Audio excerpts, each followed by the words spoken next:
Flow या orchestration. ठीक है, ये जितना आसान आपको लग रहा है इतना इंपॉर्टेंट भी है, ना बता दो, वाकई आसान बड़ा है ये।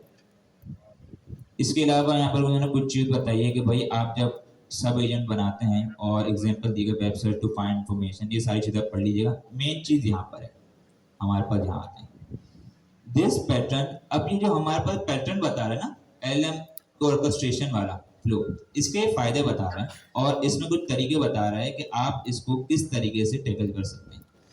कुछ गुड प्रैक्टिस बता रहे हैं। सबसे पहले, जब भी आपका फ्लो होगा वो एलएलएम बेस होगा, तो ये एक बात बताएं कि एज ए एलएलएम या चैट जीपीटी यूज आप करते हैं, क्या ऐसी चीज है जो कि एलएलएम के रिस्पॉन्स को बेहतर बनाती है? Prompt engineering. क्या? Prompt engineering. आपका जितना अच्छा प्रॉम्प्ट होगा उतना ही अच्छा एलएलएम आपको जवाब देगा। तो यहाँ पहली लाइन यही बताई जा रही है कि जब, यहाँ इन्होंने कुछ गुड प्रैक्टिस बताई हमें, ये कह रहे हैं कि जब आपका जो फ्लो हो वो एलएलएम बेस हो, तो आपने क्या करना है, आपने अच्छे प्रॉम्प्ट लिखने हैं, इसको जो इंस्ट्रक्शन देने हैं वो क्लियर देने हैं। आपके जो टूल्स हैं, आपके जो टूल्स हैं उनकी जो डिस्क्रिप्शन होती है वो आपने क्लियर डिफाइन करनी है। ये बताएं टूल्स की डिस्क्रिप्शन कैसे डिफाइन करेंगे? हम टूल बनाते हैं, आया ना? जाग जाओ ना, टूल बनाया। टूल की अगर डिस्क्रिप्शन हमें देनी हो तो क्या वो चीज है जिसके जरिए हम टूल की डिस्क्रिप्शन डिफाइन कर सकते हैं? क्या? Dog string. तो वही कह रहा है कि सबसे पहली चीज आपने अच्छा प्रॉम्प्ट लिखना है। आपका जो सिस्टम प्रॉम्प्ट हो वो आपको क्लियर होना चाहिए। सिस्टम प्रॉम्प्ट क्या होता है? परसोना। क्या होता है? परसोना उस बताता है एजेंट को कि आपने किस तरीके से बिहेव करना है।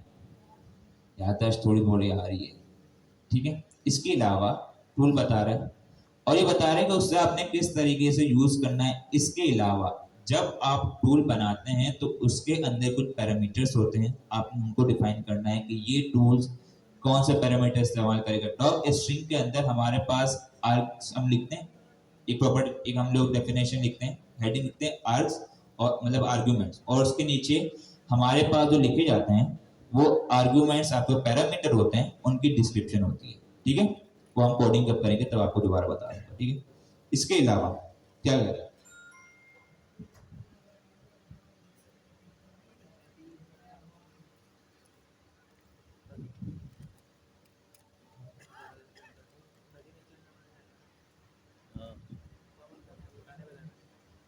इसके अलावा ये कह रहे हैं जब आपका फ्लो एलएलएम बेस्ड होगा तो उसमें आपको मॉनिटरिंग करनी पड़ेगी, डिबगिंग करनी पड़ेगी। क्या करनी पड़ेगी? क्योंकि आप देखें ना, जब आपका फ्लो एलएलएम बेस्ड होता है, जो अभी हम नॉर्मल एप्लीकेशन बना रहे हैं, जो हम टेस्टिंग वगैरह के लिए आपको क्लास में बनाते हैं, वो एलएलएम बेस्ड होती है कोड बेस्ड। उसका जो फ्लो होता है, अभी हमने हैंड ऑफ किया, हमने टूल कॉलिंग की, एक एजेंट दूसरे एजेंट को हैंड ऑफ कर रहा होता है, ये सारा एलएलएम खुद कर रहा होता है या हमने कोई कोड लिखा होता है? देखो मैंने कहा जितना आसान है इतना इंपॉर्टेंट भी है। अभी तक जो हमने एप्लीकेशन बनाई है क्लास में, ये एलएलएम बेस्ड ऑर्केस्ट्रेशन थी या कोड बेस्ड ऑर्केस्ट्रेशन? कितने लोग कह रहे हैं कोड बेस्ड ऑर्केस्ट्रेशन? कितने लोग कह रहे हैं एलएलएम बेस्ड ऑर्केस्ट्रेशन? मुकाबला बराबर है, दो पोर्शन।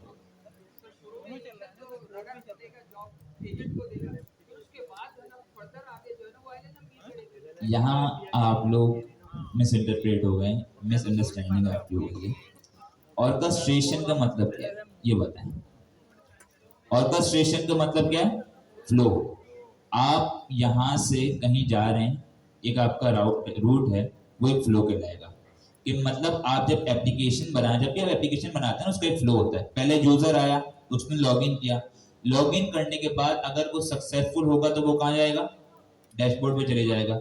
अगर सक्सेसफुल नहीं होगा तो कहीं और। तो इस राउटिंग को, इस फ्लो को जो हमने बनाया ना, इसको ऑर्केस्ट्रेशन कह रहे हैं। और यहाँ पर ये बात हो रही है कि आपकी जो एप्लीकेशन का फ्लो है, ये नहीं कह रहा कि आपने एप्लीकेशन में कोड किया है नहीं किया, कोड के बगैर तो एप्लीकेशन बनेगी नहीं।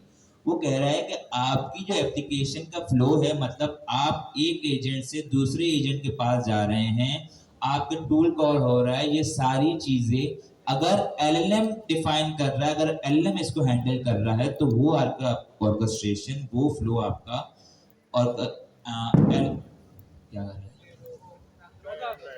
ठीक है भाई, करने दो। एलएलएम भी ऑर्केस्ट्रेशन होगी। और अगर आप खुद ही डिफाइन कर रहे हैं कि पहले आपका ये एजेंट कॉल होगा, उसके बाद दूसरा एजेंट कॉल होगा, तो वो जो हमारे पास ऑर्केस्ट्रेशन कहलाएगी, वो फ्लो कहलाएगा, वो कोड के जरिए बनाया गया फ्लो कहलाएगा। तो मुझे ये बताएं थोड़ा सोच समझ के, अभी तक हमने जो कोड किया है उसमें हमने हैंड ऑफ इस्तेमाल किया है ना, टूल इस्तेमाल किए हैं। हमारे पास जो एक एजेंट से दूसरे एजेंट के पास जो जा रहा होता है, हमारी पूरी एप्लीकेशन का फ्लो बन रहा होता है। कोड की बात नहीं कर रहा हूँ, कोड के बगैर तो काम नहीं हो सकता।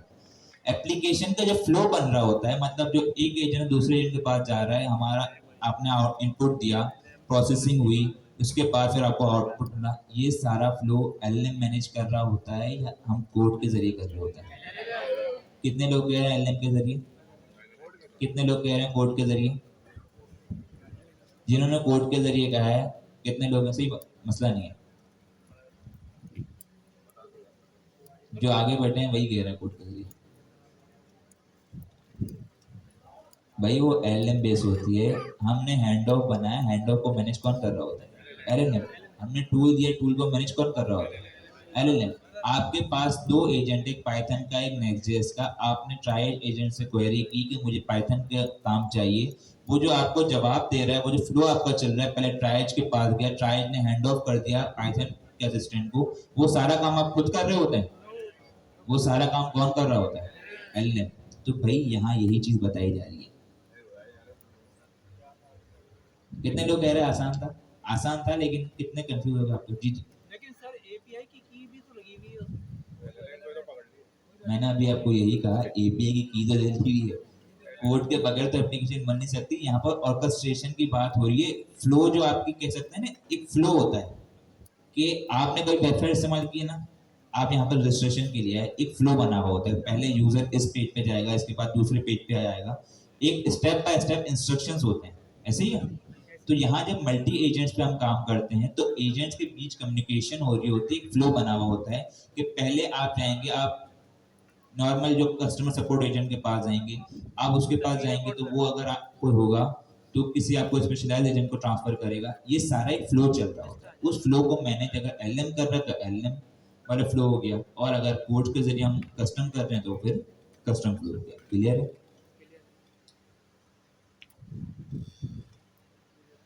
तो उस की का क्या फायदा सर, समझ में नहीं आया। की तो एलएम चलाने के लिए है ना, जब आपके पास की नहीं होगी तो एलएम कैसे चलेगा?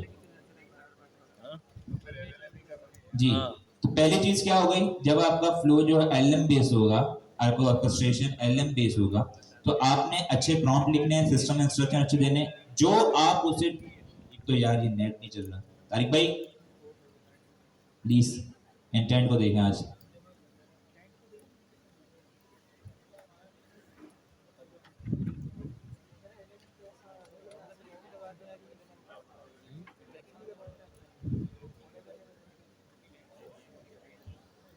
अच्छे टूल की डिस्क्रिप्शन। दूसरी चीज, जब ये बताएं कि जब आपका फ्लो एलएम डिसाइड कर रहा है, तो अगर उसमें कोई मसला आया तो आपको डिबग करना पड़ेगा, हाँ या ना?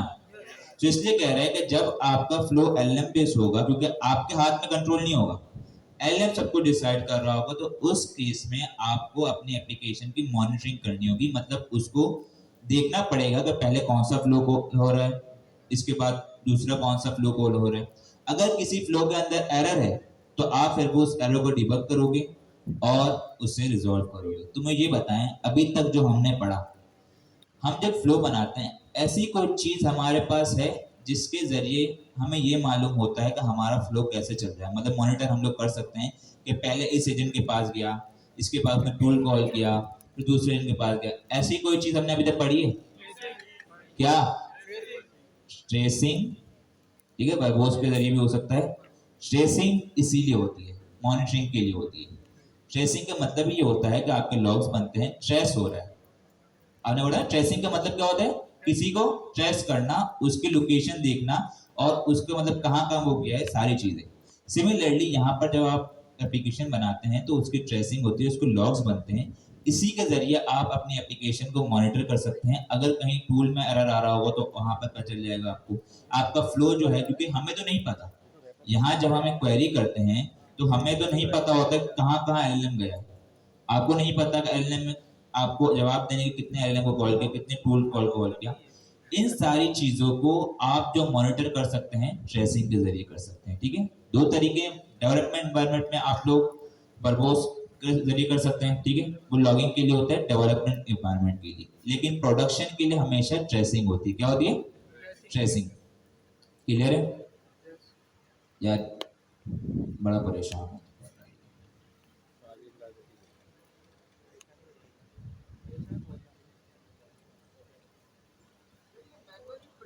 चीजें कंफ्यूज होने वाली कोई चीज नहीं है, बस एक बार चल जाए यार।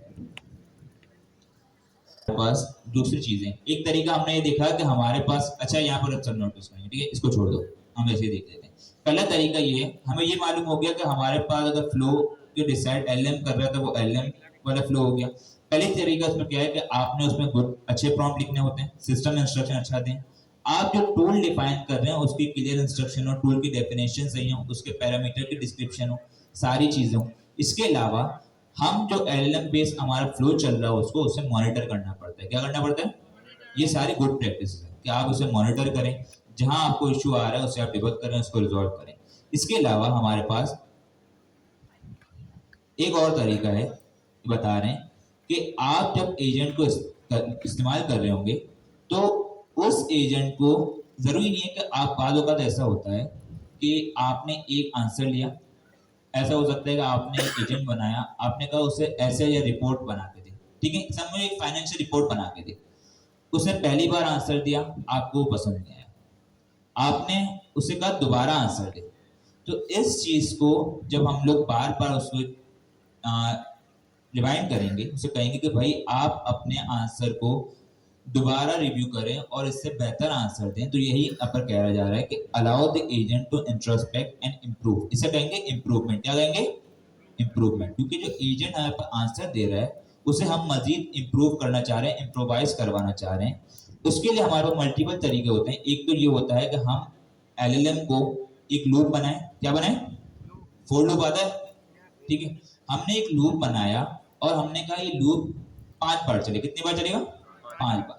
5 बार हमने एजेंट को उस लूप के अंदर चला दिया। अब क्या होगा कि एक हमने उसे प्री डिफाइन इंस्ट्रक्शन दे दिए कि भाई आपने 5 बार चलना है, मतलब आपने अपने आंसर को 5 बार रिफाइन करना है। रिफाइन के बाद समझ आया? आपने कैसे बनाया, उसने उसी को दोबारा इनपुट लिया, उसको रिफाइन किया, फिर उसने इससे बेहतर वर्जन बनाया, फिर दोबारा हमने लूप में चलाया। तो ये भी एक तरीका है।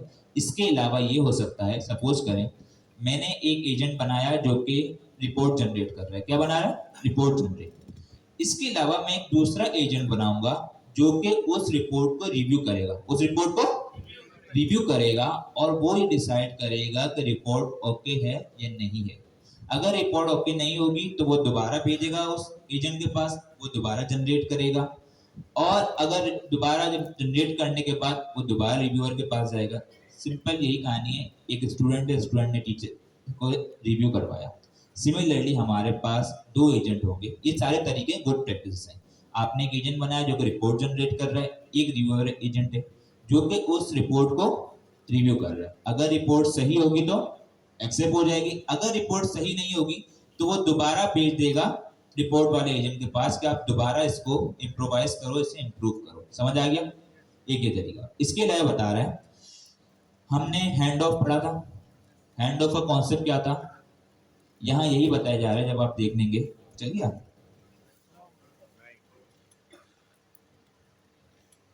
देखें कि एक एजेंट से दूसरे एजेंट को रिस्पॉन्सिबिलिटी ट्रांसफर करना। लेकिन वहां पर कुछ सवाल भी आए थे कि भाई एक ही एजेंट अगर सारा काम कर सकता है तो हमें मल्टीपल एजेंट बनाने की जरूरत क्या पड़ी। उसका जवाब हमने दे दिया था कि भाई जब आपका एक बड़ी एप्लीकेशन होती है, एक आपका अच्छा फ्लो होता है, तो उसमें आप ये नहीं चाहते कि एक ही एजेंट सारा काम कर रहा है। उसकी एफिशिएंसी को अफेक्ट पड़ता है, उसकी एफिशिएंसी को अफेक्ट पड़ता है, जिसकी वजह से आपका शायद हो सकता है एप्लीकेशन इतना अच्छा परफॉर्म ना करे। तो यहाँ यही बताया जा रहा है कि जब भी आप अपने एलएलएम बेस्ड ऑर्केस्ट्रेशन वाला फ्लो बनाएं, आपके हर एक टास्क को करने के लिए, एक स्पेसिफिक टास्क को, कॉम्प्लेक्स टास्क को परफॉर्म करने के लिए एक स्पेशलाइज एजेंट होना चाहिए। क्या होना चाहिए? स्पेशलाइज एजेंट होना चाहिए। क्लियर है? क्या क्या तरीके हुए? अगर आपका फ्लो है, जो अभी हम काम कर रहे होते हैं, उसमें क्या है? अच्छा प्रॉम्प्ट लिखो, इंस्ट्रक्शन अच्छे हो, आपके टूल्स हैं उनकी डिस्क्रिप्शन अच्छी हो, आप मॉनिटरिंग कर रहे हो, आप ये डिबगिंग कर रहे हो कि कहाँ इशू आ रहा है। इसके अलावा आप जब एजेंट से काम करवा रहे हो, अगर आप चाहें तो उसको लूप में चला के उसके आंसर को दोबारा रिव्यू करवा के इम्प्रूव भी करवा सकते हैं। आप एक दूसरा एजेंट बना के उससे रिव्यू करवा सकते हैं। इसके अलावा आपको ये चाहिए कि जब आपका कॉम्प्लेक्स टास्क है तो उस टास्क को परफॉर्म करने के लिए एक स्पेशलाइज एजेंट होना चाहिए। क्लियर है? समझ आया? ये सारी गुड प्रैक्टिस हैं। क्लियर हुआ ये? ठीक है, चला।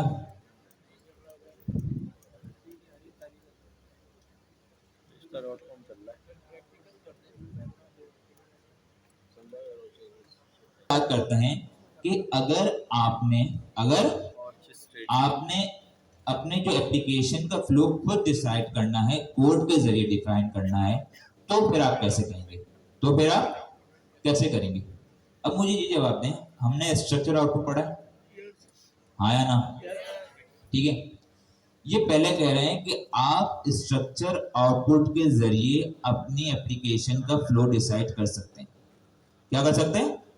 स्ट्रक्चर आउटपुट के जरिए अपनी एप्लीकेशन का फ्लो डिसाइड कर सकते हैं। फॉर सपोज मेरे पास 3 एजेंट, कितने एजेंट? 3 एजेंट है, और एक है मेरे पास मेन एजेंट, 2 है मेरे पास सब एजेंट। एक क्या है? मेन एजेंट, 2 है सब एजेंट। अब मैं हैंड ऑफ का इस्तेमाल नहीं कर रहा, अब मैं हैंड ऑफ का इस्तेमाल नहीं कर रहा। मैं क्या करूंगा?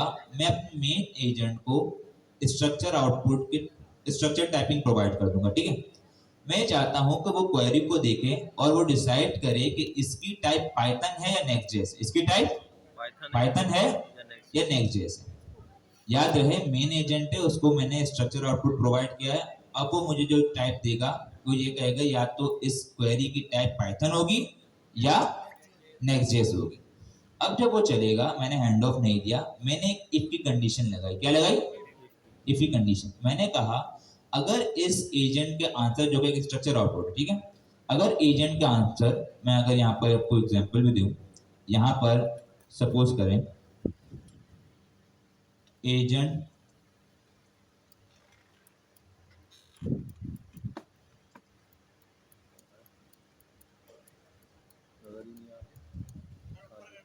कर दूंगा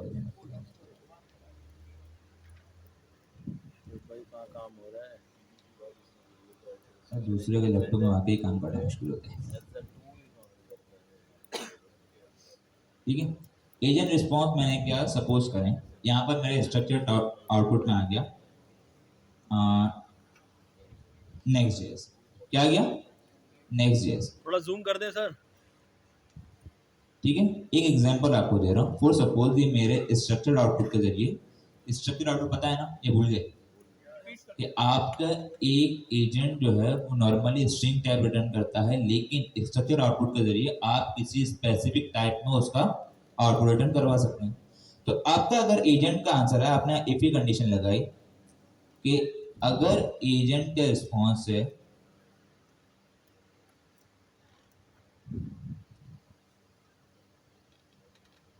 उसकी टाइप अगर नेक्स्ट.जेएस है, उसकी टाइप अगर नेक्स्ट.जेएस है, तो यहां पर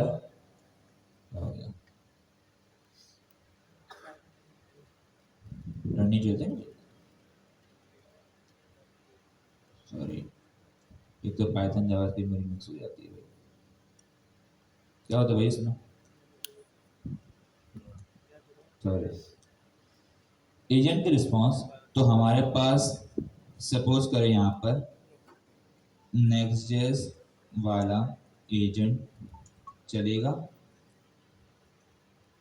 एल्स हमारे पास चलेगा पाइथन वाला एजेंट। अब यहाँ मैंने एजेंट जब मैं बना भी सकता हूँ, अब मुझे यहाँ पे क्या करना पड़ेगा, मैं यहाँ पर सिंपल ऐसे कर सकता हूँ, result equal to runner dot run, आगे एजेंट और उसको मैंने इनपुट दे दिया, हो सकता है ऐसा। तो ये जो आपका फ्लो हुआ, मुझे ये बताएं क्या ये मेरा एक एजेंट से दूसरे एजेंट के पास जो मैं फ्लो बना रहा हूँ, ये मैं कोड के जरिए बना रहा हूँ या एजेंट जो है एलएम को डिसाइड कर रहा है कोड के जरिए। तो यहाँ यही बताया जा रहा है कि आप स्ट्रक्चर आउटपुट के जरिए, आप स्ट्रक्चर आउटपुट के जरिए अपने जो कोड, अपना जो फ्लो है एप्लीकेशन का, उसको डिफाइन कर सकते हैं। क्लियर है? इसके बाद क्या कह रहे हैं, आप अभी ये बताएं, हमारे पास एक कॉन्सेप्ट आता है चेनिंग का, क्या आता है? चेन क्या होता है? चेन आपने देखी है, उसमें मल्टीपल कीज होती है, कड़ियां होती हैं, एक कड़ी दूसरे कड़ी से अटैच होती है, ऐसे ही है। सिमिलरली हमारा चेनिंग का कॉन्सेप्ट होता है, उसमें क्या होता है, आपका एक एजेंट चलता है, एक एजेंट चला, उस एजेंट का आउटपुट जो होगा वो दूसरे एजेंट के लिए इनपुट होगा। क्या होगा? दूसरे एजेंट के लिए इनपुट होगा। सपोज करें आपके पास चार एजेंट, आपके पास चार एजेंट, अभी आपके पास चार एजेंट है, आप चाहते हैं कि पहले मेरा एक एजेंट चले, वो कुछ आपको प्रोसेसिंग करे, प्रोसेस करने के बाद लाइक आप बैंक में जाते हैं ऐसे ही अकाउंट खुलवाने के लिए, आपने देखा होगा जब अकाउंट खुलवाने के लिए जाते हैं तो मल्टीपल स्टेप्स होते हैं, प्री डिफाइंड स्टेप्स होते हैं।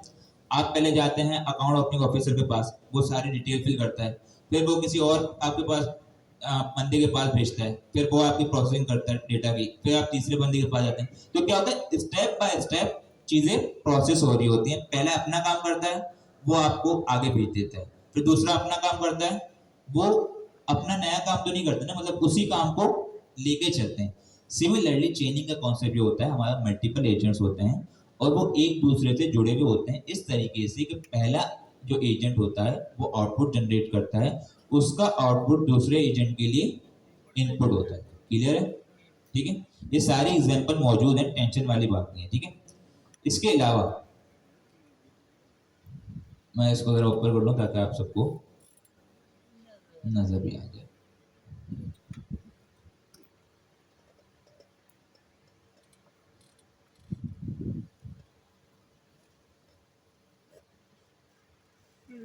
ठीक है, नजर आ रहा है सब? और थोड़ा इसको मेरे पास, क्योंकि तीसरा पॉइंट है हमारे पास।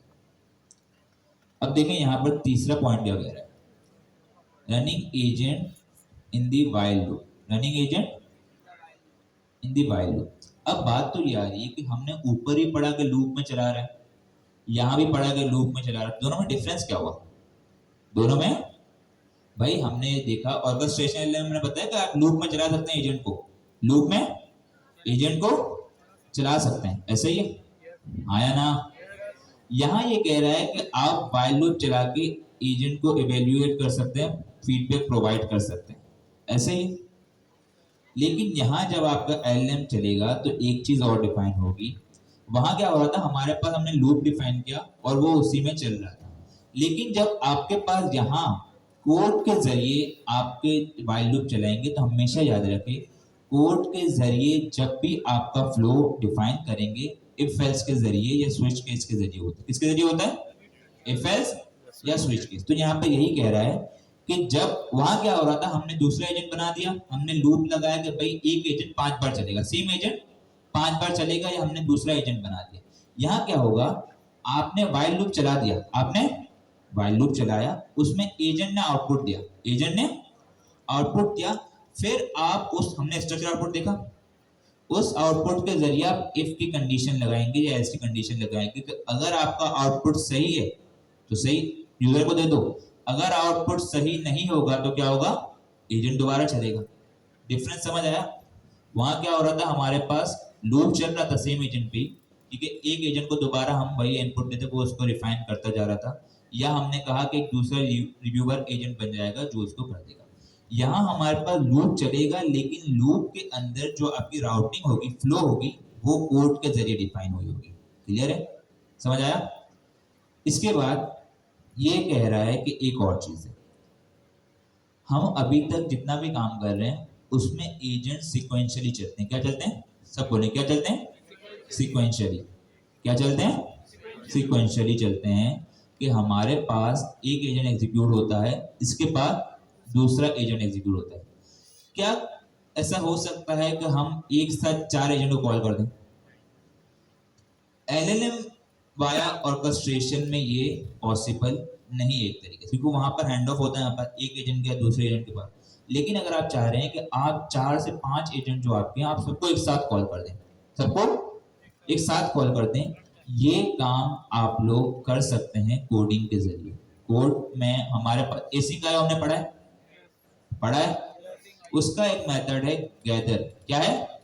कभी हम देखेंगे उसे, एसिंग डॉट गैदर, और उसके जरिए आप लोग ये काम करवा सकते हैं। क्लियर है? इतना समझ आया? अब यहां पर उन्होंने एंड के अंदर कोई एग्जांपल दी है। अगर मैं इसे क्लिक करूं, यहां देखें एंड पर लिखा है we have number of example. तभी मैंने कोड नहीं करवाया कि यहां पर उन्होंने एग्जांपल ऑलरेडी दी है, कोड करवाया तो आपका आज का टॉपिक ये पूरा निकल जाता है। ठीक है, यहां आते हैं हमारे पास, और मैं बता दूं ये आपने सबने करना है। एजेंट टूल हमने देख लिया। यहां एक चीज है डिटरमिनिस्टिक। क्या लिखा हुआ है? इस पर क्लिक करते हैं, यहां ये सारी चीजें लिखी हुई हैं। अब देखें, दो चीज हो गई। डिटरमिनिस्टिक का मतलब पता है कि आपका सेम फ्लो हो, मतलब उसमें चेंजेस ना हो। हर बार जब आप चलाएंगे तो सेम फ्लो होगा। मुझे ये बताएं, जब आपका जो ऑर्केस्ट्रेशन है फ्लो है एलएलएम के हाथ होगा, तो क्या वो डिटरमिनिस्टिक मतलब सेम होगा हर बार, या वो चेंज हो सकता है?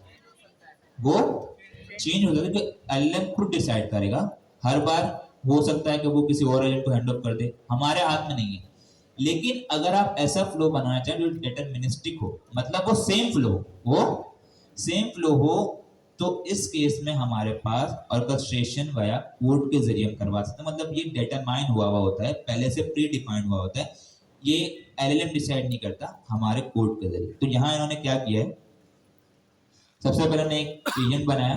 ठीक है, स्टोरी आउटलाइन एजेंट। इसके नीचे इन्होंने एक टाइप बनाई है। क्या बनाई है? टाइप।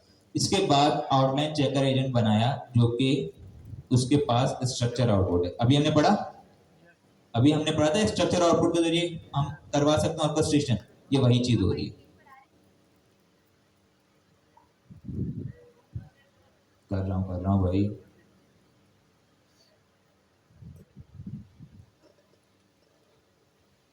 ठीक है, नीचे गए, यहां पर इन्होंने स्टोरी एजेंट बनाया, और यहां देखें ट्रेस बना के।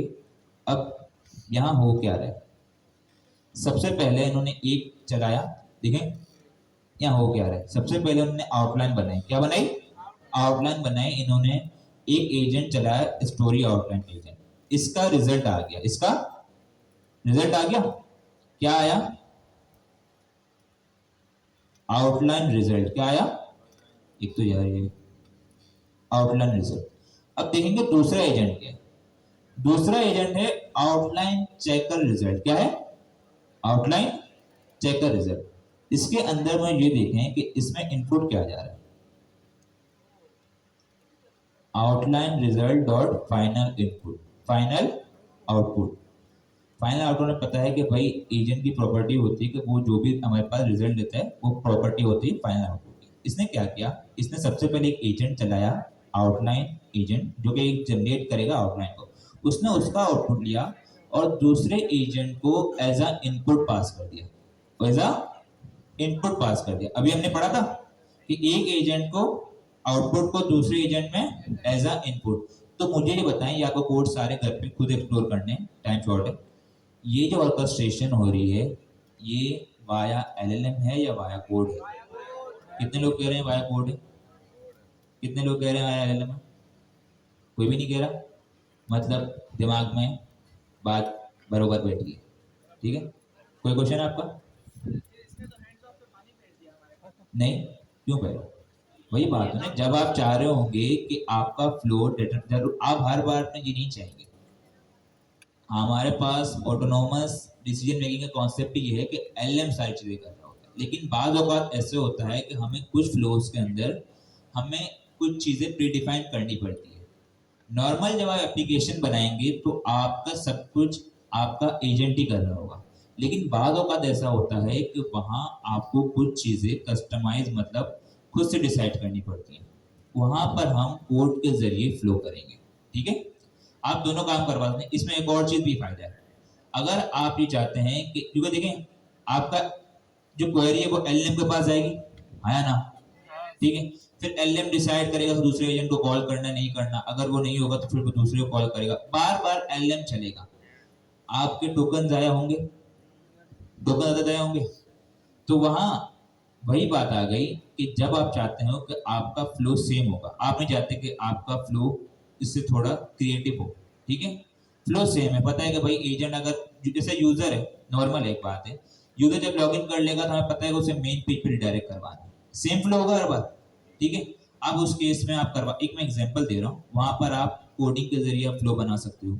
उससे क्या होगा, एक तो आपके टोकन ही बचेंगे, ठीक है, कॉस्ट इफेक्टिव होगा, और दूसरा आपका जो फ्लो होगा डिटरमिनिस्टिक होगा, कहीं वो दूसरी जगह राउटिंग नहीं कर रहा है। क्लियर हुआ? अब आपको एग्जांपल जो यहाँ पर दी गई है, आपने देखा, दोबारा बता रहा हूँ, इस पेज पे जब जाएंगे तो यहाँ पर आपके पास साइड पे होगा ऑर्केस्ट्रेटिंग मल्टीपल एजेंट्स, आपने इसको पूरा रीड करना है। मैंने अभी इसी को शॉर्ट में आपको बता दिया, शॉर्ट में डिटेल हो गया, लेकिन आप पूरा पढ़ेंगे। फिर आप यहाँ पर क्लिक करेंगे एग्जाम्पल एजेंट्स में, और यहाँ जब आप नीचे जाएंगे तो यहाँ मल्टीपल एग्जाम्पल डिटरमिनिस्टिक भी हैं, फोर्सिंग टूल यूज भी आप पढ़ेंगे, ठीक है। इनपुट गार्डियन, एलएमएस जज, ये आपने जरूर देखना है, ठीक है। कितनी चीजें देखनी है ज्यादातर, डिटरमिनिस्टिक और खैर मैं आपको असाइनमेंट में बता दूंगा, ठीक है। ये आपको सारी की सारी चीजें जो हमने पैरेललाइजेशन पढ़ी कि सारे एजेंट इन पैरेलल चल रहे होंगे, ठीक है, वो यहाँ पर एग्जांपल दी गई है, यहाँ पर आउटपुट गार्डियंस वगैरह सब चीजें दी गई हैं। ये एग्जांपल बहुत ही इंपॉर्टेंट है। क्लियर हो गया? ठीक है, समझ आ गया ऑर्केस्ट्रेशन वाला कॉन्सेप्ट? ये थ्योरी थी लेकिन बहुत ही इंपॉर्टेंट थी। जब आप फ्लो बना रहे होंगे तो ये बेस्ट प्रैक्टिस है और इसी को फॉलो करते हुए आप बनाएंगे, ठीक है। अब्दुल्ला क्लियर है? 5 मिनट का ब्रेक लेते हैं, इसके बाद हम लोग कोडिंग की तरफ आएंगे, ठीक है। तो ब्रेक के बाद तो क्लियर भी हो गया होगा। अभी हमारे पास एक और न्यू टॉपिक है, उस टॉपिक का नाम है मॉडल सेटिंग। किसी ने पढ़ा है इससे पहले? किसी ने खुद से एक्सप्लोर किया हो? किसी ने भी नहीं? मॉडल सेटिंग हमारे पास ओपनएआई एजेंटिक एसडीके के अंदर जो है ना, कुछ सेटिंग्स है। जब भी हम लोग कोई एजेंट बनाते हैं तो जैसे सर अनिक ने बताया कि उस एजेंट को कौन चला रहा होता है, आवाज़ नहीं आ रही, एलएलएम चला रहा होता है। तो एलएलएम बाज़ों का सही जवाब दे रहा होता है, कभी जो है ना उसका बिहेवियर चेंज होता है, कभी वो कुछ बात कर रहा होता है तो कभी कुछ कर रहा होता है। इसके अंदर हमारे पास मॉडल सेटिंग के अंदर क्या होता है कि जब हम किसी एलएलएम को कॉल करते हैं तो उसका जो बिहेवियर है ना, उसको कंट्रोल करने के लिए हम लोग ये सेटिंग्स करते हैं। क्या कोई बता सकता है कि जब हम लोग ओपनएआई की की के साथ कोई एजेंट बनाते हैं तो बाय डिफॉल्ट कौन सा मॉडल यूज हो रहा होता है? मॉडल की बात करो, कौन सा मॉडल? 4.3, 4.1, 4.0, ठीक है। बाय डिफॉल्ट 4.0 मॉडल यूज हो रहा होता है। तो उस मॉडल्स की जो भी हमारे पास एलएलएम या जो भी मॉडल यूज हो रहा हो तो उसके अंदर कुछ सेटिंग्स हैं जो कि हम लोग कर रहे होते हैं, और ये ऑप्शनल सेटिंग्स हैं। आप चाहें तो करें, अगर आप कोई ऐसे प्रोडक्ट पे काम कर रहे हैं जहाँ पर आपको बहुत ज़्यादा ज़रूरत पड़ती है तो आप चाहें तो अपने मॉडल का बिहेवियर को कंट्रोल कर सकते हैं। और उसके अलावा इसके अंदर काफ़ी सारी ऐसी चीज़ें हैं जिससे हम लोग टूल्स को भी कंट्रोल कर सकते हैं। टूल्स को कंट्रोल करना मीन कि हम अपने एजेंट को बताएं कि किस तरह से वो टूल्स को यूज़ करें, कब इग्नोर करें, ठीक है, कब ज़रूरी हो जाए उसके लिए टूल को यूज़ करना। अगर मैं जाऊं हमारे पास एजेंट की क्लास के अंदर, सॉरी डॉक्यूमेंटेशन के अंदर, तो यहाँ पर हमारे पास एक टॉपिक है जिसका नाम लिखा हुआ है फोर्सिंग टूल यूज। इसका मतलब है कि हम लोग एजेंट को अपने एलएलएम को फोर्स कर सकते हैं कि वो हमारे टूल को यूज करे या ना करे, या फिर वो अपनी मर्जी से करे। अगर इसके अंदर आप लोग देखेंगे तो हमारे पास एक क्लास है मॉडल सेटिंग्स की, जिसको हम लोग इंपोर्ट कर रहे होते हैं एजेंट से। इसके अंदर हमारे पास कोड नजर आ रहा है, ठीक है। ये हमारे पास क्लास है मॉडल सेटिंग्स की, जिसको हमने यहाँ पर अप्लाई किया हुआ है। ये जो मॉडल सेटिंग की क्लास है, इसके अंदर हमने एक प्रॉपर्टी पास की हुई है जिसका नाम है टूल चॉइस। क्या नाम है? Tool choice. नाम से ही पता चल रहा है कि टूल की चॉइस, ठीक है। यहाँ पर हम क्या करते हैं, अपने मॉडल को पाबंद करते हैं कि आप इस टूल को यूज करें या इस टूल को ना यूज करें, या फिर ये टूल जरूरी यूज करना है। समझ रहे? इसके अंदर हमने क्या किया हुआ है, ये हमारे पास मॉडल सेटिंग्स है, ठीक है। जैसे हम लोग टूल लिख रहे होते हैं, इंस्ट्रक्शन लिख रहे होते हैं, वो हमारे पास मॉडल सेटिंग्स है। उसके बाद हमने एक क्लास इंपोर्ट की हुई है मॉडल सेटिंग्स की, जिसके अंदर हमने एक प्रॉपर्टी पास की है जिसका नाम है टूल चॉइस, और उसको मैंने अपने टूल का नाम दिया हुआ है। इट मीन कि आपने इस टूल को यूज करना है। समझ रहे? ये जो टूल चॉइस है, मेनली इसके पास जो है ना 3 प्रॉपर्टीज होती हैं।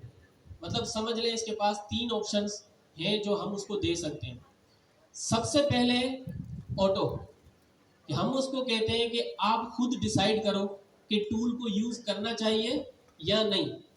अगर मैंने एक सिंपल एजेंट बनाया है, उसको एक टूल प्रोवाइड किया है जो कि वेदर की इंफॉर्मेशन दे रहा है, अब मैं उससे पूछ रहा हूँ कि भाई मुझे वेदर बताओ, तो वो क्या करेगा, उसको मैंने चॉइस दी हुई है ऑटो, तो वो क्या करेगा, खुद डिसाइड करेगा कि मुझे इस टूल को यूज करना चाहिए या नहीं। समझ रहे हैं? उसके बाद हमारे पास एक और प्रॉपर्टी है जिसका नाम है रिक्वायर्ड, कि हम अपने एजेंट को पाबंद करते हैं कि आपने इस टूल को लाजमी यूज करना है। क्या करना है? लाजमी इस टूल को आपने यूज करना है। लेकिन बाज़ औक़ात जब हम ये सेटिंग कर रहे होते हैं ना, तो ये हमारा एजेंट एक लूप के अंदर फंस सकता है। तो आगे चल के जब हम इसको कोड कर रहे होंगे तो मैं बताता हूँ किस तरह से हम इससे बच सकते हैं। तीसरी हमारे पास जो प्रॉपर्टी है वो क्या है, नन, कि आपने किसी भी टूल को यूज नहीं करना। अगर हमारे पास 3-4 टूल्स हैं और मेरे एजेंट के पास जो हमारी ये सेटिंग है टूल चॉइस, उसको मैंने प्रॉपर्टी दी हुई है नन, तो इसका मतलब है वो किसी भी टूल को यूज नहीं करेगा। चाहे आप उससे वेदर की इंफॉर्मेशन पूछे, चाहे आप कोई ऐसा सवाल पूछे जो कि टूल यूज करके ही वो जवाब दे सकता है, वो यूज नहीं करेगा। क्यों? क्योंकि हमने उसके बिहेवियर को चेंज कर दिया है। हमने उसको बता दिया है कि आपने इस टूल को यूज, किसी भी टूल को यूज नहीं करना, ठीक है। अगर थोड़ा सा नीचे पढ़ेंगे तो यहाँ पर लिखा भी हुआ है कि टूल यूज बिहेवियर। इसके अंदर अगर आऊं, अच्छा हम फिलहाल इसी पर बात करते हैं। मैं इस कोड को कॉपी कर लेता हूं।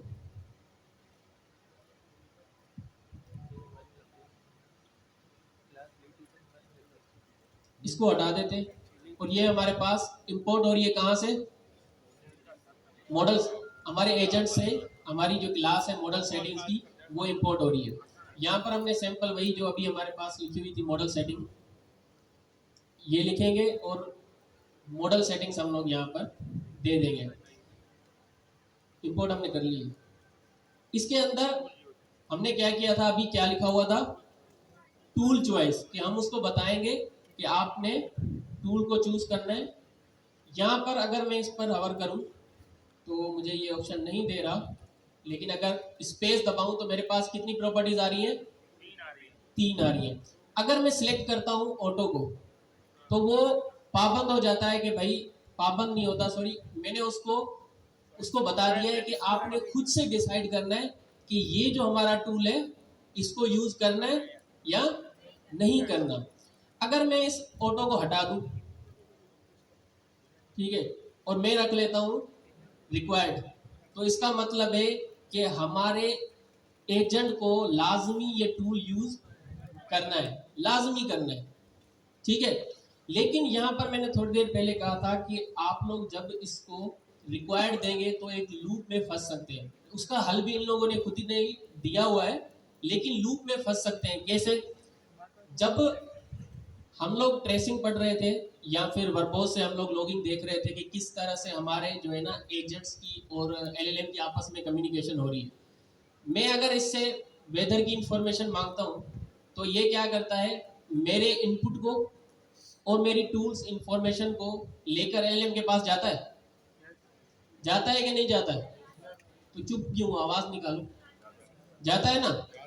टूल जब उसको एलएलएम को बताता है कि ये मेरे पास इनपुट आया है, कोई मुझसे कराची की वेदर का पूछ रहा है और मेरे पास ये टूल है, ठीक है, तो एलएलएम डिसाइड करता है कि इस टूल को यूज करना है या नहीं करना। लेकिन हमने यहाँ पर सेटिंग क्या रखी हुई है?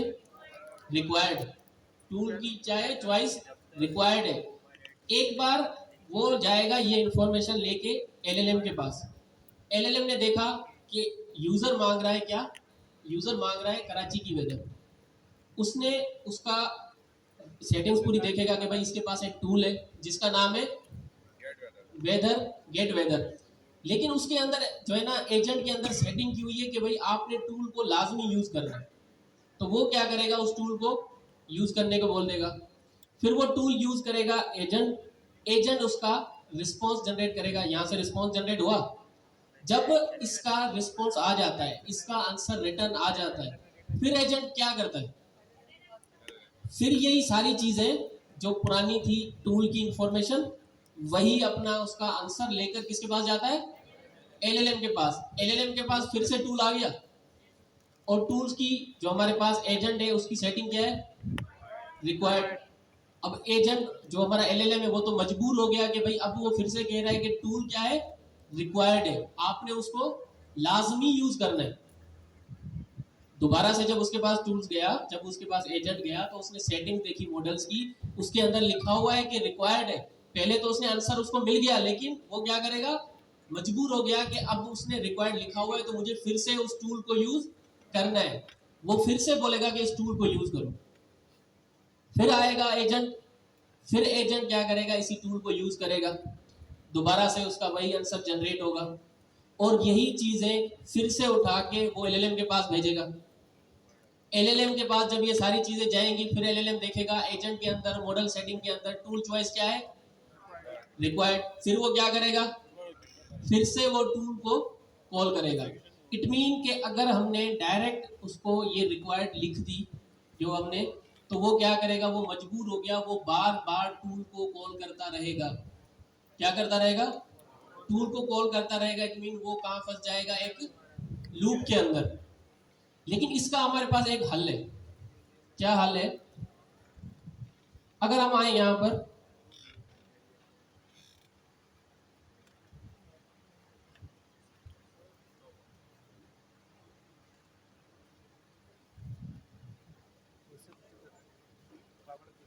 हाँ, काफी यही बहुत बड़ा है, छोटी है। हाँ। चलो अभी तो दे दे माइक। फिर अगर तू वो बात मान बोल रहा हूँ, हाँ, तो इससे हटा।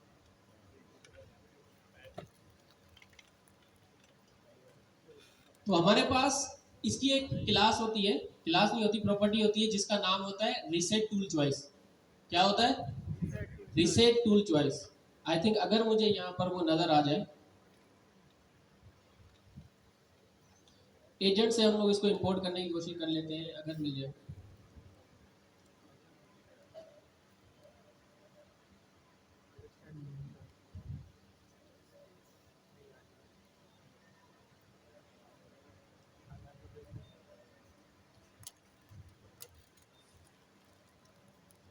इसके अंदर हमारे पास आती है रीसेट टूल चॉइस।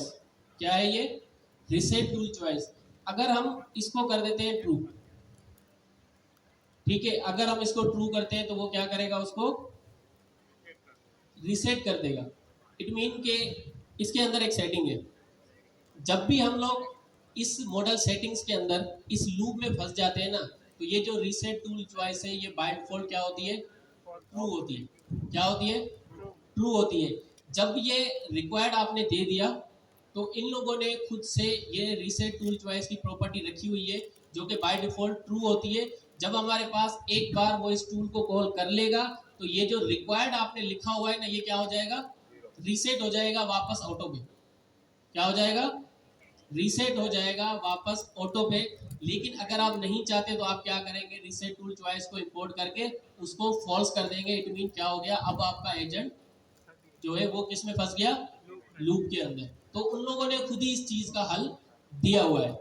उम्मीद है ये रिक्वायर्ड वाला जो ऑप्शन है आपको समझ आया होगा। और तीसरा हमारे पास कौन सा है, नन। इस नन में और जो हमारे पास पाइथन के अंदर दूसरा नन होता है उसमें कोई फर्क है? वो हमारे पास उसका फर्स्ट अल्फाबेट कैपिटल होता है, इसका सिंबल है, और दूसरा किसमें, स्ट्रिंग के अंदर। इस नन का मतलब है कि आपने किसी भी टूल को अपना यूज नहीं करना। तो ये हमारे पास मॉडल सेटिंग है जिसके अंदर हमने एक प्रॉपर्टी देखी टूल चॉइस की, ठीक है। अच्छा, इसके अंदर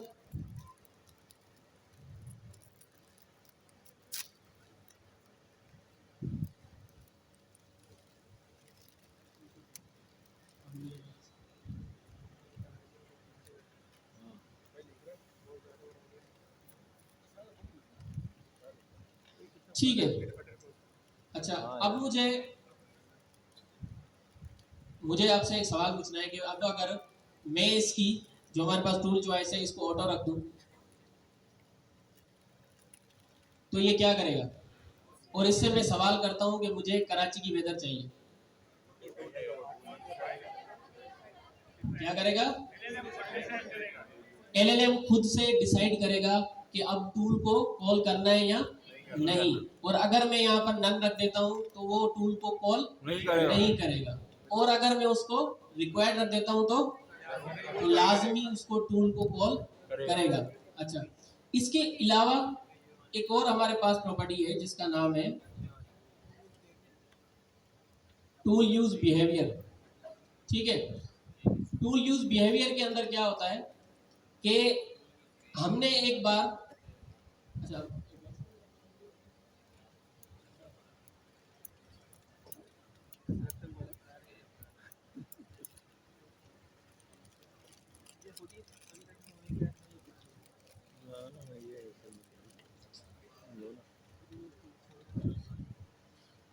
अच्छा जी, सर ने यहाँ पर बहुत डिटेल में बताया।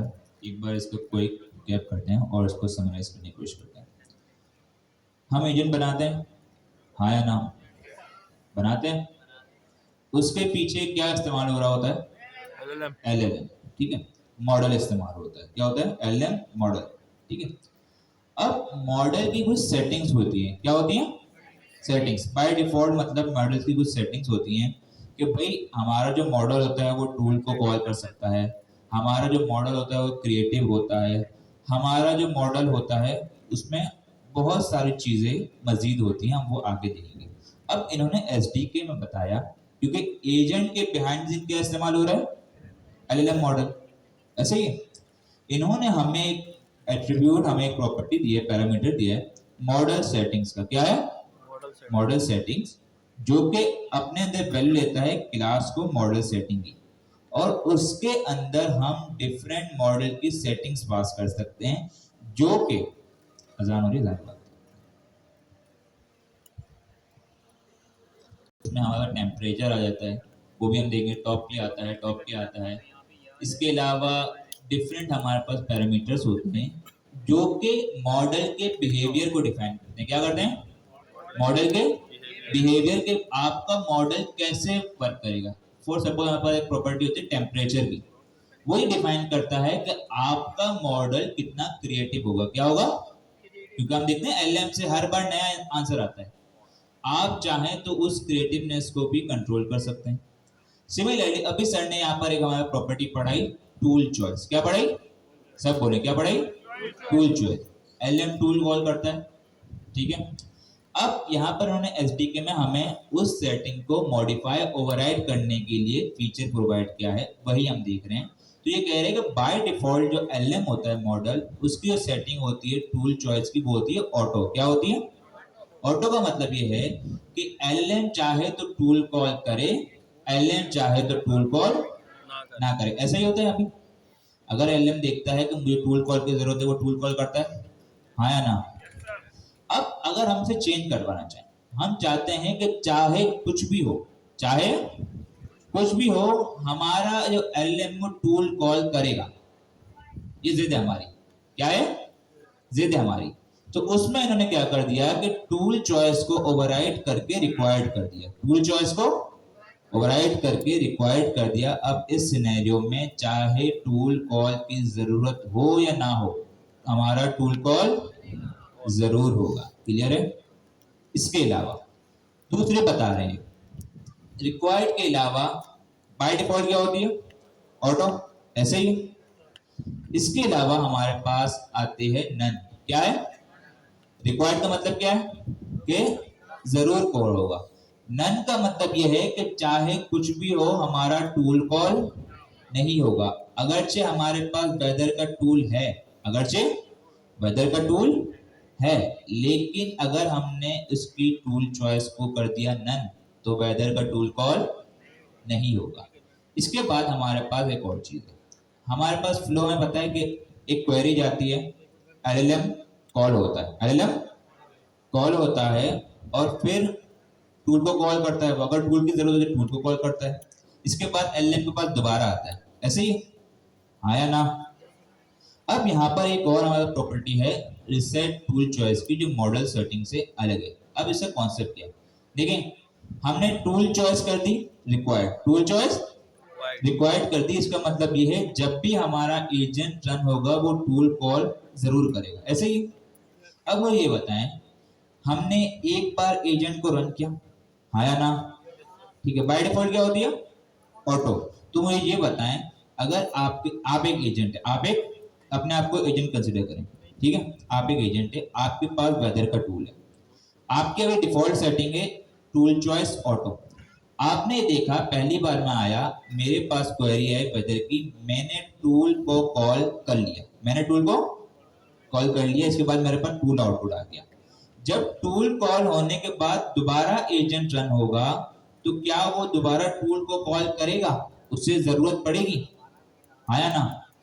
नहीं पड़ेगी ना, क्योंकि वो ऑलरेडी टूल कॉल कर चुका है, क्योंकि वो ऑटो है, वो खुद डिसाइड करेगा। तो पता है मेरे पास टूल का आउटपुट जब है, मेरे पास जब डेटा है, तो मैं टूल कॉल क्यों करूं? समझ आया ये? लेकिन यहां बात आती है, हमारे पास आता है टूल चॉइस रिक्वायर्ड। इसका मतलब ये है चाहे कुछ भी हो, चाहे कुछ भी हो, हमें टूल कॉल जरूर करना है। तो अब हिरार्की समझे, एक बार एलएम के पास डेटा क्वेरी गई, एलएम ने टूल कॉल कर दिया, टूल कॉल होने के बाद एलएम के पास दोबारा क्वेरी आई, एलएम की अगर जो हमारे पास टूल चॉइस है रिक्वायर्ड, वो दोबारा टूल को कॉल करेगा या नहीं करेगा? करेगा। तो क्या होगा, हर बार वो टूल को कॉल करेगा, दोबारा एलएम के पास आएगा, दोबारा एलएम टूल को कॉल करेगा, ये एक इन्फिनाइट लूप चलता रहेगा। क्या चलेगा? इन्फिनाइट लूप, हर बार एलएम के पास आएगा, एलएम दोबारा टूल कॉल करेगा। तो इसके लिए यहाँ पर इन्होंने एक प्रॉपर्टी दी हुई है रिसेट टूल चॉइस। ये बाय डिफॉल्ट ट्रू होती है। क्या होती है? ये क्या करती है कि जब आपका एलएलएम एक बार चल जाता है, एलएलएम एक बार चल जाता है, ये उसकी टूल चॉइस को रिसेट कर देती है। क्या करती है? टूल चॉइस को रिसेट कर देती है। अब यहाँ पर एग्जांपल है, यहाँ पर रिक्वायर्ड है, यहाँ पर हमारे पास एलएलएम आया, क्वेरी आई, एलएलएम एक बार चल गया, उसकी टूल चॉइस क्या थी? रिक्वायर्ड। क्या थी? रिक्वायर्ड। जब वो एक बार चल गया, तो हमारे पास रिसेट टूल चॉइस की प्रॉपर्टी के जरिए जब वो दोबारा चलेगा, तो उसकी टूल चॉइस क्या होगी? ऑटो होगी या रिक्वायर्ड होगी? ऑटो होगी। क्यों? क्योंकि हमारे पास बाय डिफॉल्ट ये प्रॉपर्टी ट्रू होती है। ये क्या करती है, जैसे एलएम एक बार चल जाता है, उसकी टूल चॉइस को रिसेट कर देती है ऑटो से। अगर हमने इसे फॉल्स कर दिया, अगर हमने इसे फॉल्स कर दिया, तो ये एक इन्फिनाइट लूप में चलता चला जाएगा। क्लियर है? ये चीज थी। अब आगे सर बताएंगे और चीजें।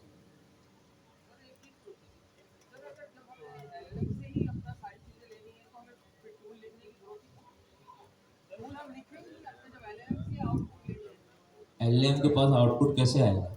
डेटा कैसे आएगा? एलएम के पास वेदर का डेटा है अपडेटेड, तो उसके लिए टूल चाहिए होगा। एलएम क्या आपके लैपटॉप को एक्सेस कर सकता है? तो उसके लिए टूल चाहिए होगा। LLM क्या कोई फाइनेंशियल एपीआई को या कोई थर्ड पार्टी एपीआई कॉल कर सकता है? आप कह रहे हैं ऐसी सूरत में एलएलएम भी चाहिए, एलएलएम भी चाहिए और LLM ही तो सारे काम कर रहा था। LLM के पास टूल का कॉन्सेप्ट, आप टूल का कॉन्सेप्ट को मिस कर रहे हैं। टूल का कॉन्सेप्ट क्या है? ये तो मॉडल सेटिंग की बात हो रही है कि वो बार बार टूल को कॉल करेगा। टूल का कॉन्सेप्ट तो बिल्कुल ही अलग है, उससे ऐसे कोई ताल्लुक ही नहीं है। ठीक है,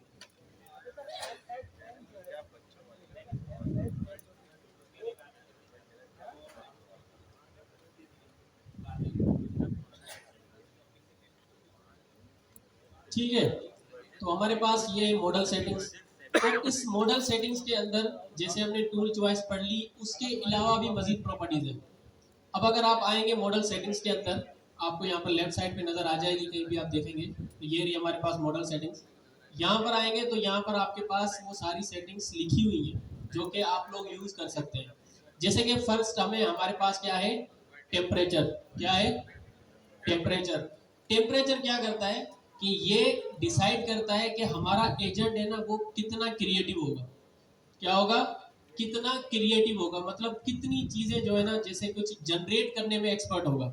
अब लाइक मेरे पास ये टेम्परेचर है, मैं बना रहा हूँ कोई एक ऐसा एजेंट जो कि मेरे लिए स्टोरीज जनरेट करेगा। क्या करेगा? जनरेट करेगा, मतलब क्या करेगा? क्रिएट करेगा। तो मुझे यहाँ पर जो एजेंट चाहिए वो क्रिएटिव चाहिए या नहीं? क्रिएटिव चाहिए ना। तो ये टेम्परेचर हम लोग सेट करते हैं कि ये जो टेम्परेचर है इससे डिसाइड करें कि हमारा एजेंट कितना क्रिएटिव होगा। तो उसकी कुछ सेटिंग्स होती हैं जो कि हमारे पास होती हैं अपना पॉइंट्स के अंदर, मतलब आप जो है ना जीरो से लेके 0 पॉइंट से लेके आप 1 तक जो है ना उसको सेट कर सकते हो।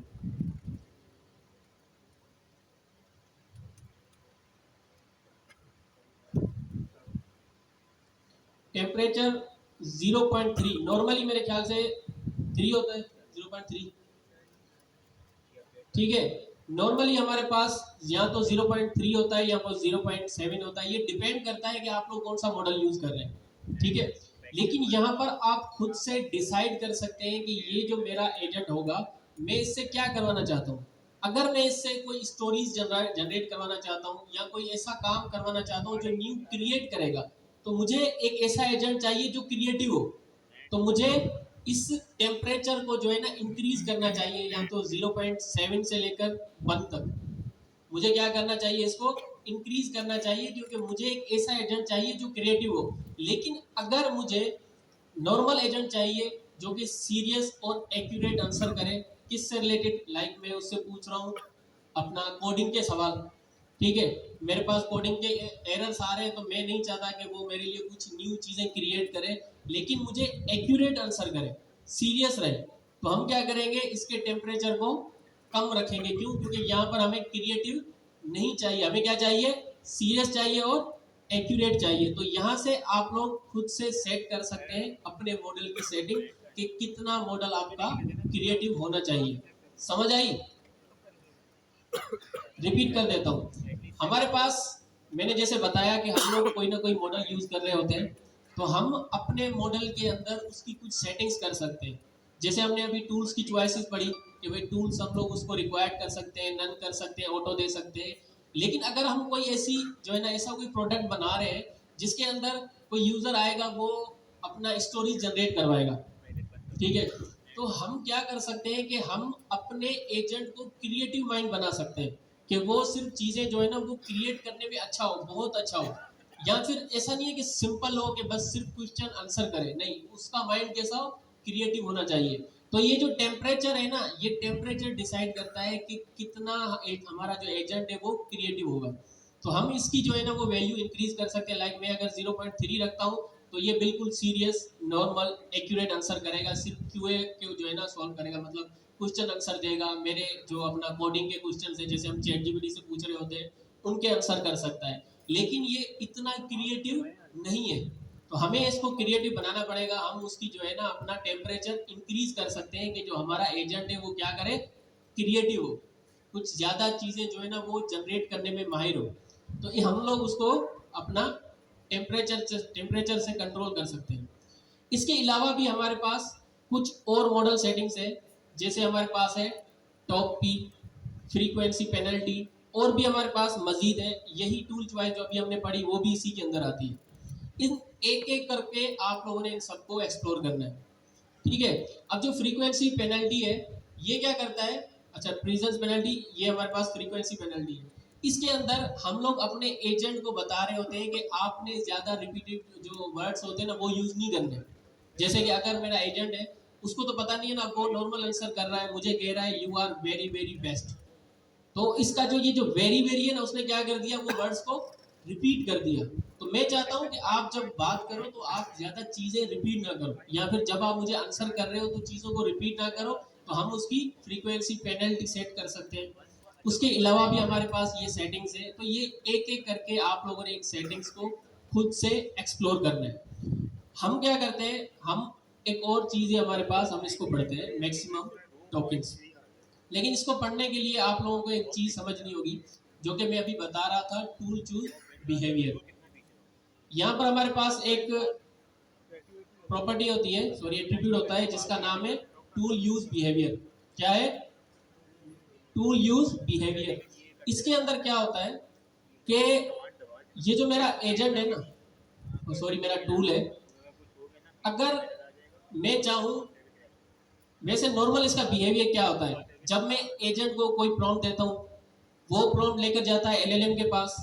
एलएलएम क्या करता है, एलएलएम उसको बताता है आप इस टूल को यूज करो, फिर वो जो टूल हमें रिस्पॉन्स देता है, जो आंसर करता है, वो किसके पास जाता है दोबारा, एलएलएम के पास। क्या वो हमें डायरेक्ट मिलता है? नहीं मिलता। इसको समझने के लिए ना आपको दो चीजें समझनी पड़ेगी। एक तो अगर मैं चला जाता हूँ अपना वर्बॉस इन अपना लॉगिन के अंदर, इसको हम लोग एक्टिव करते हैं, ठीक है। अब अगर मैं अपने इसको चलाऊं,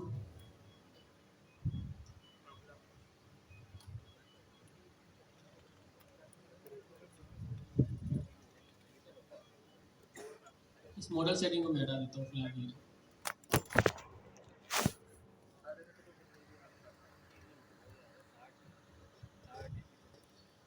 ठीक है, अच्छा वापस आ जाते हैं, और ये चीजें जो है ना वो दी हुई नहीं है।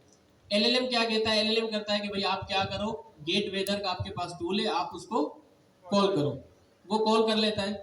कॉल करने के बाद यहाँ पर क्या होता है कि ये इसको बता रहा होता है कि ये हमें टूल से आंसर मिला है। क्या आंसर मिला है? The weather in Karachi is sunny. अच्छा, ये हो गया। और लास्ट में एजेंट जो हमारा अपना एलएलएम में, वो लास्ट में हमें रिस्पॉन्स क्या कर रहा है, the weather in Karachi is currently sunny. मैं यहाँ पर देखना चाहता हूँ, यहाँ पर कोई करंटली वर्ड यूज हो रहा है टूल के अंदर? कोई ऐसा करंटली वर्ड यूज हो रहा है? नहीं हो रहा। इट मीन जो हमें अपना लास्ट फाइनल आउटपुट मिला है वो किसकी तरफ से मिला है?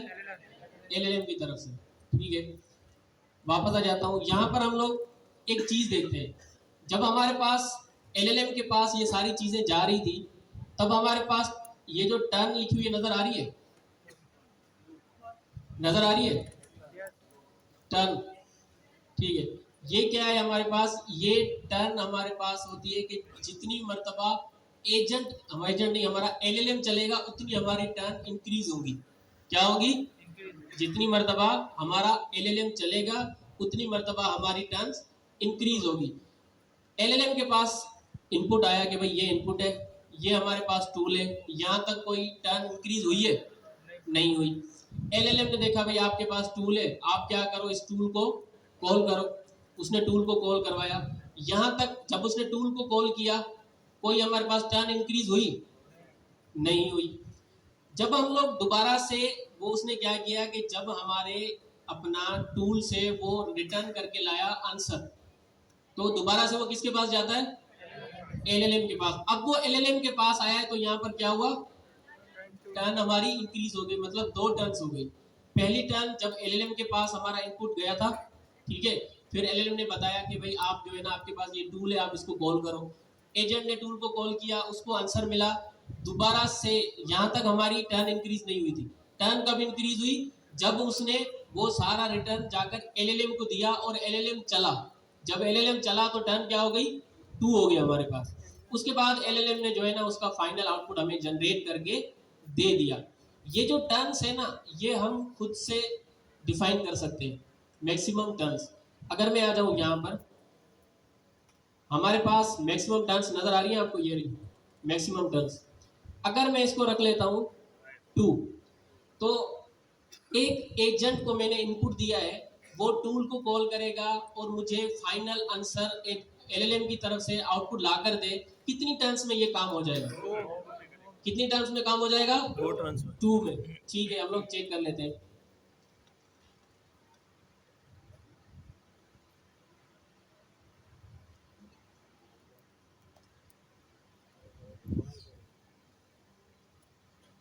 एक टर्न हुई हमारी जब एलएलएम चला।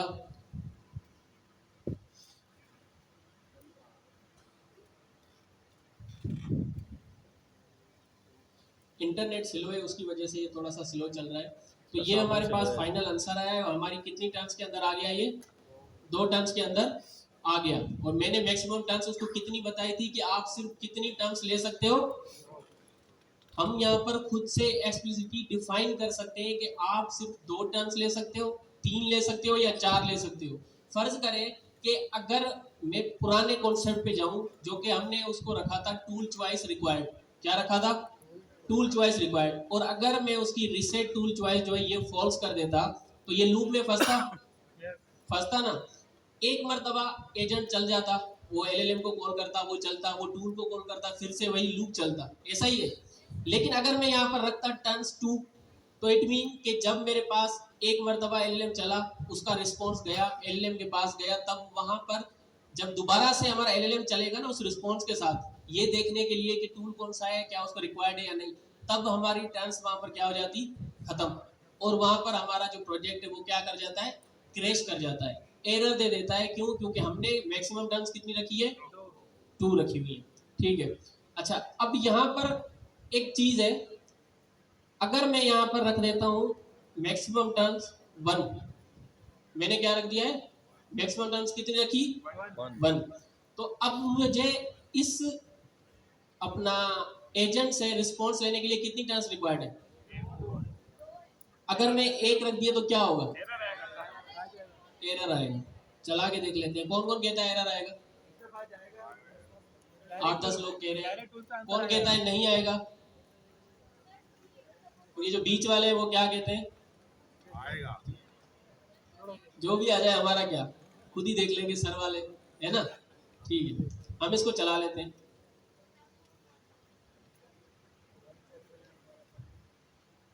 ये चला, पहली टर्न उसने ली, लेकिन दोबारा क्या हो गया? Maximum turns exceed.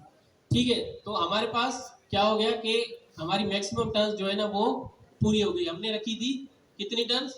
1। अच्छा जी, ये समझ आ गया मैक्स टर्न वाला। Yes sir. ठीक है, इसको जरा ध्यान में रखिएगा कि मैक्स टर्न का मतलब ये है कि आपका एलएलएम जो है वो कितनी बार चलेगा। क्या चलेगा? एलएलएम कितनी बार चलेगा, इसमें टूल कॉल का कोई काउंट नहीं होता। और ये पास कहाँ होगा सर? एनर के अंदर हमारे पास एक एट्रीब्यूट है मैक्स टर्न का। ठीक है, जिस तरीके से हम कॉन्टेक्स्ट पास करते हैं, इसी तरीके से हम मैक्स टर्न भी पास कर सकते हैं। अब यहाँ पर एक और चीज है सर, जरा आप दोबारा टर्मिनल ओपन करें। यहाँ पर इस एक्सेप्शन की टाइप जरा देख लें। क्या दें? टाइप। टाइप क्या है? Max turn exceed. क्या है? इसे याद रखिएगा। हमारे पास नॉर्मली जो एसडीके के अंदर है, वो वैसे तो बहुत सारे अलग आते हैं, लेकिन एसडीके ने 3 टाइप के एक्सेप्शन वो क्लास में डिफाइन किए। पहला है मॉडल बिहेवियर एरर। सब बोले क्या है? Model behaviour error. वो एरर जब अगर होता है जब आपके मॉडल में कोई इशू होता है। क्या है? मतलब मॉडल कोई रिस्पॉन्स दे रहा है, उसमें कोई इशू आ रहा है। ठीक है। दूसरा होता है यूजर एरर। क्या होता है? सब बोलो भाई, क्या होता है? User error. मतलब as a user, as a developer आपने कोई गलती की है। तीसरा है मैक्स टर्न एक्सटीड एरर। ये जब आता है जब आपकी मैक्सिमम टर्न जो है वो एक्सीड हो जाती है। क्लियर है? ये बड़ा इंपॉर्टेंट है, ये पूरा जा सकता है। ठीक है, तो ये सवाल आ गया।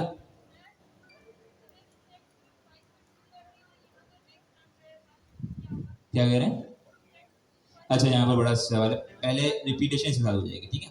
मैक्स टर्न का कॉन्सेप्ट समझ आ गया, ठीक है। 3 तरीके के एरर है, मॉडल बिहेवियर, अगर मॉडल के दरमियान कोई इश्यू हो, ठीक है। मॉडल हमने स्ट्रक्चर आउटपुट देखा था, ठीक है। अगर मॉडल उस आउटपुट में जनरेट ना करे आंसर, तो वो मॉडल का एरर है, आया ना। अगर आपने एक स्ट्रक्चर टाइप दी है, मॉडल आपको स्ट्रिंग टाइप दे रहा है, ये मॉडल का एरर है, हमारा एरर है। आउटपुट मॉडल तो ही नहीं दे रहा, मतलब वो मॉडल बिहेवियर एरर है, ठीक है। आपने कोई प्रॉपर्टी गलत दे दी या आपने कोई चीज जो है वो सही नहीं की, ठीक है, तो ये यूजर एरर हो गया। तीसरा, मैक्स टर्न एक्सीड, जब आपकी मैक्सिमम टर्न एक्सीड हो जाएंगी, आपके जो फ्लो है उसको चाहिए 3 एलएलएम की टर्न, कितनी चाहिए? 3। आपने उसे दे दी 2, जब तो 2 बार चलेगा तो सही है, तीसरी बार जैसे ही चलेगा आपकी टर्न एक्सीड हो जाएगी, एरर आ जाएगा। अब यहाँ पर एक क्वेश्चन आया था कि हमने टूल चॉइस रिक्वायर्ड पढ़ी थी, आया ना, ठीक है। इसमें देखा कि टूल चॉइस रिक्वायर्ड होने पे हमारे पास एक प्रॉपर्टी होती है टूल रिसेट चॉइस, ठीक है। रिसेट रिसेट टूल चॉइस है, रिसेट टूल चॉइस, ये बाय डिफॉल्ट क्या करती है, हर बार एलएन को चलने पे ऑटो कर देती है। अगर ये क्या हुआ भाई?